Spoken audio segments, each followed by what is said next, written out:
Enjoyed that. Got you in a better mood here today. Not that you are all in a great mood right now, right? Yeah. Great.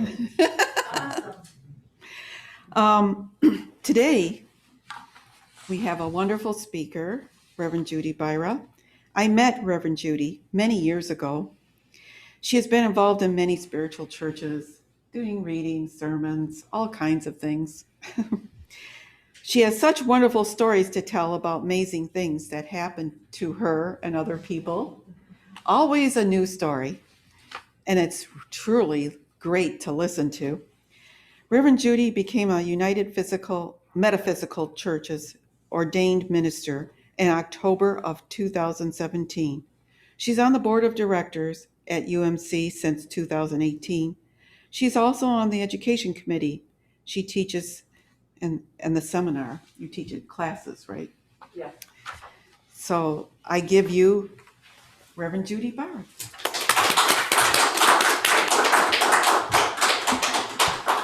If you don't mind, I am fully vaccinated as of March. Good, beautiful morning. Again, my name is Reverend Judy Byrua, and thank you, Reverend Marie, for inviting me to speak today. And when she called me well over a month ago, I knew right away I was supposed to be here.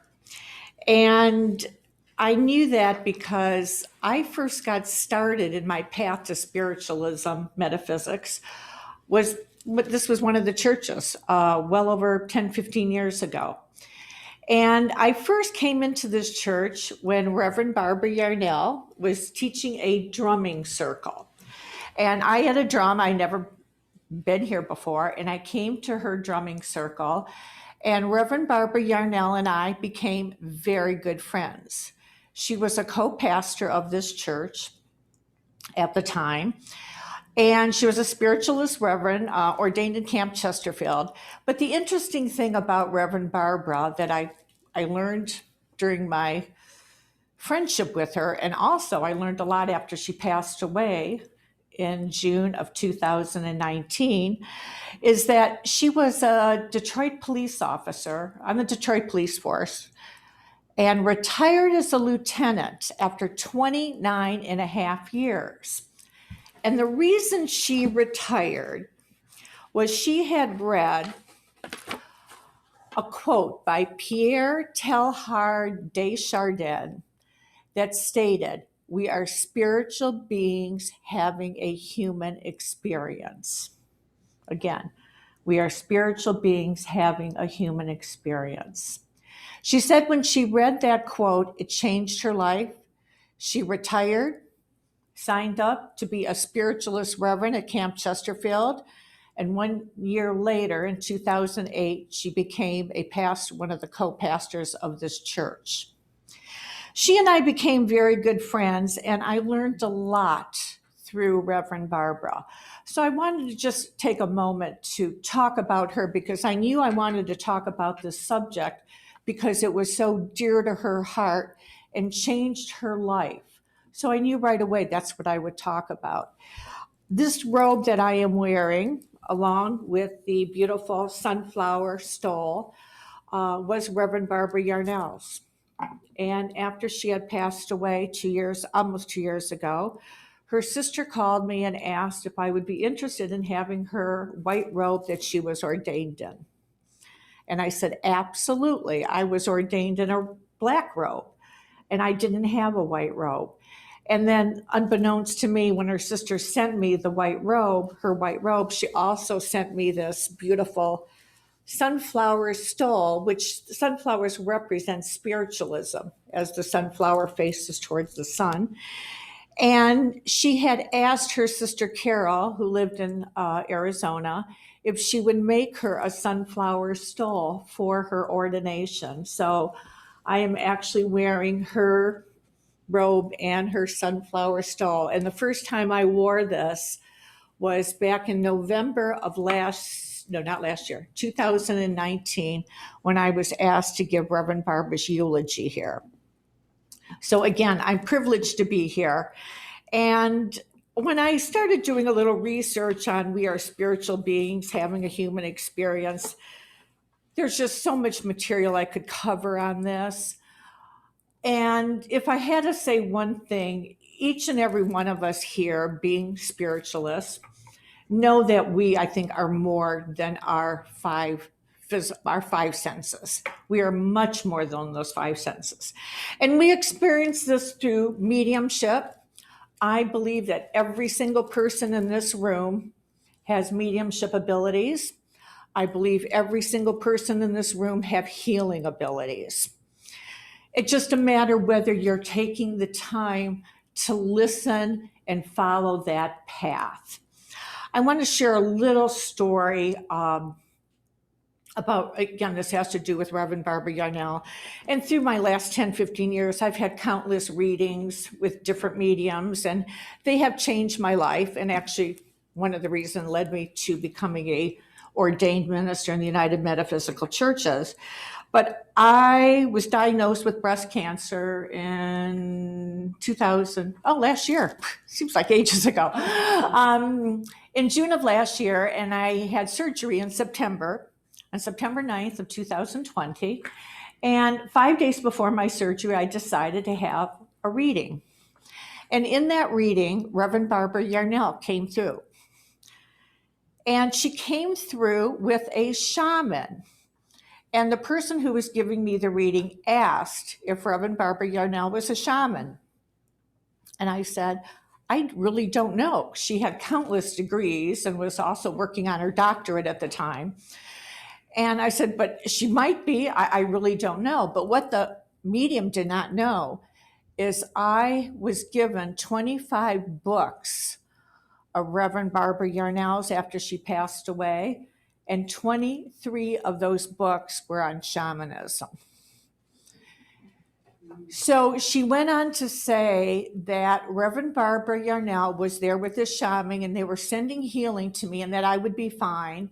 And again, 5 days before my surgery. And she said, Judy, it's so weird. She's showing me like, it looks like a tampon, this white thing about 8-9 inches long. And she's placing it underneath your arm and below your breast. And I thought, well, that's weird, but what else is new with me? I always get weird things. And little did I know, again, this medium knew nothing about my upcoming surgery in 5 days. When I got out of surgery, I had this white, and it was not a bandage. I woke up and I had this white thing taped to me that was about this long, this wide, and it was taped right here underneath my arm to underneath my breast. And I'm like, what the heck is that? And it was white, but it was plastic. And what it was an ice pack. And it was to keep the swelling down because unbeknownst to me and the doctor, right before my breast surgery, they did some kind of test where they shoot a dye in you and put you in a machine and they try to figure out what are the best lymph nodes to take from you to see if the cancer is spread. So they removed, I think, 2 or 3 lymph nodes right here, which I didn't know they were going to remove those. And neither did the doctor at the time. So when I came out of surgery, they put the ice pack here to prevent the swelling because I had stitches here as long as about 5-6 inches of stitches underneath my breast. So that fascinated me. And like I said, I've had many mediumship readings, but to know that a friend of mine who was now in spirit came through, another actual friend of mine when she gave me the reading and told me how my operation was going to turn out or saw something that spiritually, I can't understand. There's so many things I don't understand, but I'm grateful that Spirit's around. And that was just a little awakening for me. So I feel Reverend Barbara's presence around me a lot. So that's why the reason I decided to drive 300 miles here today to talk to you. And after I speak, I'm driving another 300 miles to go back. But back to us being spiritualists, living a spiritual experience, because we're all spiritual. Not spiritual by the word is spiritualist is not a religion, spiritual. Being spiritual, it's basically feeling that we're here for a reason. There's a purpose to our life. We grow, our soul grows. Being raised Catholic, I was told, when they did Ash Wednesday, you got the ashes and the cross on your forehead. And I went to Catholic school, and the words, and paraphrasing, I think the priest would say, "Thou art dust and thou shalt return to dust." And now being a spiritualist, I say, no, thou art spirit and thou shalt return to spirit. And I thought that just makes so much more sense to me now. Now, back then, 15 years ago, I didn't even know what a spiritualist church was, not alone a United Metaphysical Church, but I always had a belief in mediumship. I had a belief in spiritual healing. Some people want to refer it to as miracles, and I've had a lot of miracles or spiritual healing in my life. And as I mentioned, I believe every single person here can do healing, and you're your own mediums. When you see a medium, you should never go and see a medium and ask for yes or no answers. We all have free will. And if we learn to listen by meditating, we're raising our vibrations, where we get that knowledge, that wisdom comes to us.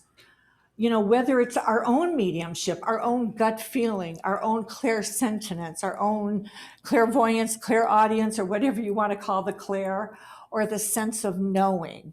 So, know that whatever decisions you make in your life, be them what you may think is a right decision or a wrong decision. As a friend of mine said to me, there are no such wrong decisions. They're just learning lessons. They may be challenges in your life, but if you're paying attention, they don't become a challenge. They're a learning lesson. So when you go through life knowing that, no matter what you decide in life, no matter what happens to you, if you take a step back and realize it's a learning lesson, but you have to realize that. And a lot of it has to do with raising your vibration and the positive thinking. I am a big fan of Dr. Wayne Dyer. And Wayne Dyer used to say this statement all the time, by Pierre Teilhard de Chardin, we are spiritual beings. And he used that a lot in talking about it, especially before he passed away about 5 years ago. And I think back between him and also I love Oprah Winfrey's and a lot of her advice. She did over 38,000 interviews. And over those interviews, if she said she learned one thing, it's that we are spiritual beings having a human experience. She said that profoundly changed her life. That's why she left actually ABC, because she could not talk about what was in her heart and soul. She did a couple shows on the soul, and she got a lot of, pushback from the network and other viewers. They weren't ready for her. So that's when she left ABC and started her own network, the Oprah Network, Oprah Winfrey Network. And if you listen to almost any of her teachings now or interviews, it kind of all comes back to us being spiritual beings. I think that is her purpose in life. And she is a big fan of Eckhart Tolle, of course, who wrote New Earth, I think that's it, and talks about how we are spiritual beings and how important it is for us to live in the moment, the here, right now. I have done quite a few readings during my mediumship phase, the last 10 years, 15 years. And a lot of people will come to me and they have so many regrets and they judge themselves. And it's easy sometimes to say, you have to learn to let go, because as long as you're regretting something that happened in your past, can't do anything about it. Back 400 BC, and Wayne Dyer used to quote Lao Tzu a lot. And Lao Tzu was supposedly one of the founders. He was a Chinese philosopher, wrote many books, and noted for his founding of Taoism. And one of his favorite quotes that I love, and Wayne Dyer used to quote him all the time, is, "If you are depressed, you are living in the past. If you are anxious, you are living in the future. If you are at peace, you're living in the present." You know, we only have control of right here, right now. And if we understand that right here, right now, we can control our thoughts. Our thoughts can go back to something that happened 10 years ago, or us as a baby or a child, or all the horrible things that you may have thought in your life were horrible. We're learning lessons, whether it's the divorce or whether it's not getting that job you thought you wanted. If you look back as a learning lesson and learn to let go of it, you're raising your vibration for the synchronicities in your life to come through, because we're all spiritual beings. And we believe in spiritual guides, our teachers. They're around us, helping us and guiding us. They're giving us guidance and direction for us to listen. And no, we need to listen first. Then they'll give us the guidance and direction. And sometimes it's hard. I spent the majority of my life before I really studied spiritualism and metaphysics, not listening. I felt I didn't have time to listen, but I always in my heart believed in mediumship, spiritual healing. And I believed in what when I walked into a church and read the 9 principles, I'm like, where has this been my whole life? This is exactly what I believe in. I believe in God. I believe in mediumship. I believe that we are all one with God. We have that spark of God in us. But we just have to let it come through. And we do that sometimes through stillness, through our meditation. Even in the principles we talk about, we are all one with God. I want to read a short just a little paragraph that I just happened to open this book. I'm reading this book, brought it down. I think I only have 10 more pages. But my dear friend, Reverend Terry Ryan, who was the president of Camp Chesterfield for many years, and I had taken a lot of mediumship classes with him. And he just came out with a book a couple months ago called The Keys to the Kingdom. And on page 18, it says, number 9, I don't have glasses. Okay. The laws remind us, and he talks a lot about, the book is all on natural law, universal law, which spiritualists and metaphysics believes in. The laws remind us that we live simultaneously in more than one world. Even though we are currently experiencing the physical dimension, we are also part of and bound by the unseen planes and dimensions. We are spirit in an embodiment of flesh, with figuratively each foot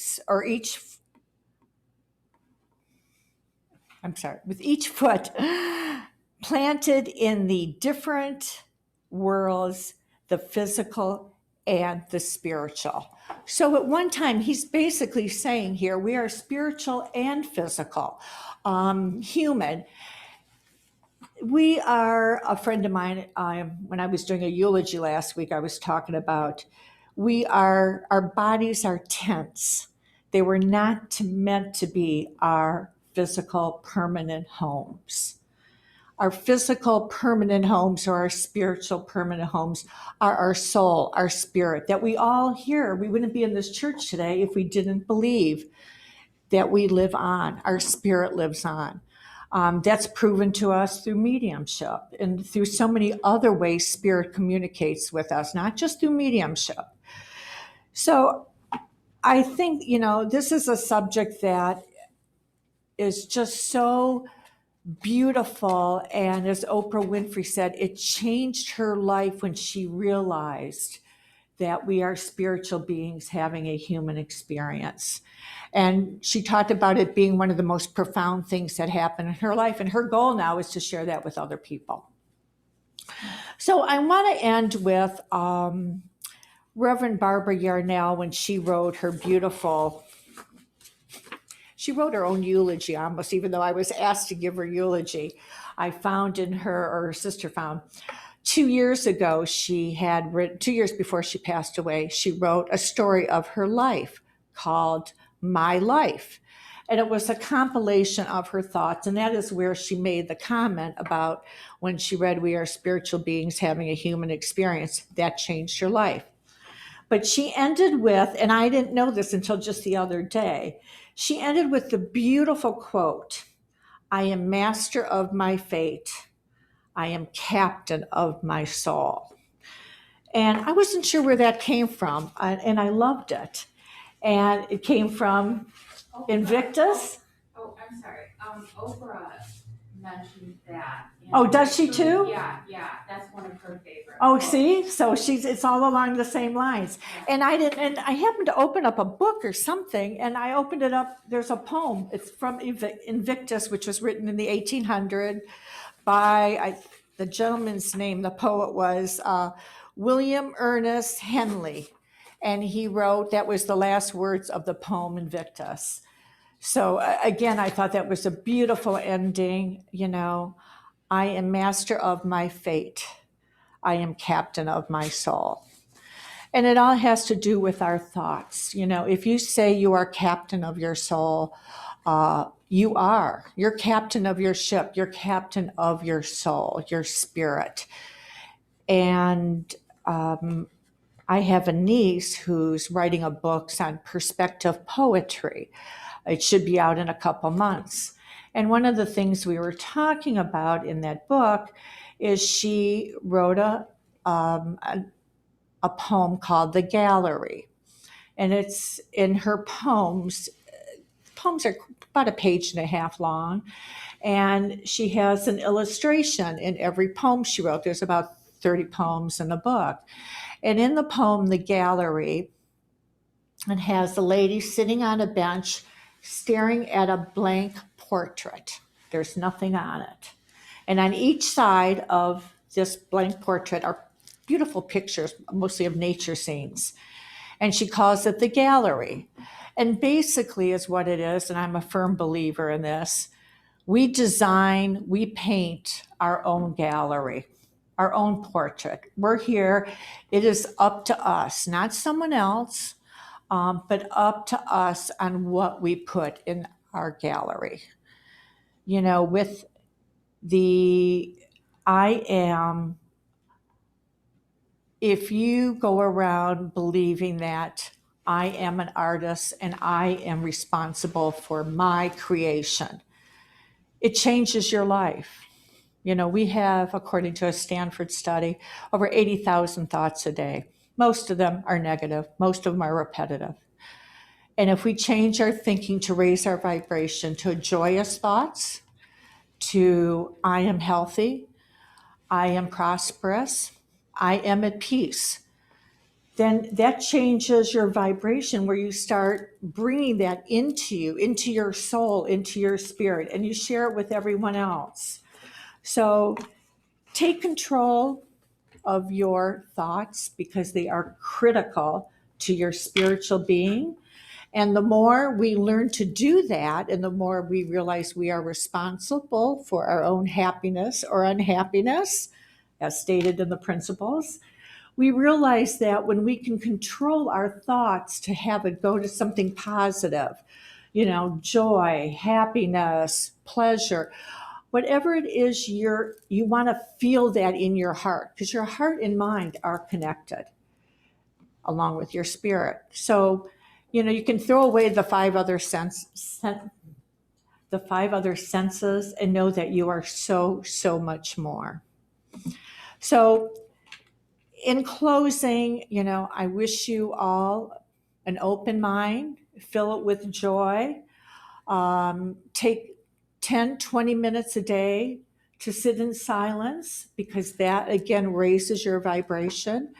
And when you do that, that brings your soul purpose into being. And knowing that, we are all one with God.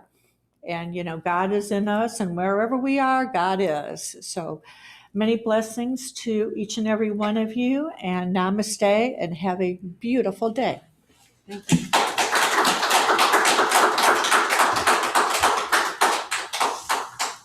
Thank you very much, Judy. You're welcome. I forgot my glasses again. You'll have to have them on a long chain.